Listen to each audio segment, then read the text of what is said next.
اے are میں خوش آمدید، خود غرض اننگز نہیں کھیلتا، دوسروں کی رائے کے بارے میں نہیں سوچتا، بابر اعظم نے دو ٹوک بات کہہ دی ہے۔ آج کے زیر نظر ویڈیو میں آپ بھائیوں کو اسی بارے میں بتائیں گے، مگر مزید تفصیلات کی طرف بڑھنے سے پہلے اس ویڈیو کو لائک کریں اور کمنٹ سیکشن میں آپ بھائی بابر اعظم کی اس بات سے کس حد تک اتفاق رکھتے ہو، تو اس حوالے سے کمنٹ سیکشن آپ کے کمنٹس کا منتظر رہے گا۔ قومی کرکٹ ٹیم کی کپتان بابر اعظم نے کہا ہے کہ T20 سیریز میں ضرورت کے مطابق کمبینیشن بنانے کی کوشش کی اور میں بھی ایک نمبر نیچے آیا۔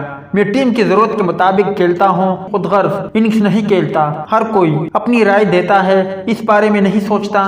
میڈیا سے بات کرتے ہوئے انہوں نے کہا کہ ٹیم جیت کی تسلسل کو برقرار رکھنے کی کوشش کرے گی، جبکہ وننگ کمبینیشن کے ساتھ میدان میں اتریں گے اور تبدیلی کی جو ضرورت ہوگی وہ کریں گے۔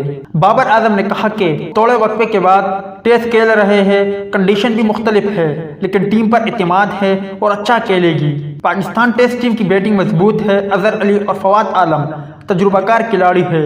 انہوں نے کہا کہ ریکارڈز توڑنے اور بنانے پر خوش ہوتا ہوں، لیکن میری توجہ ٹیم کے لیے کھیل پر ہوتی ہے۔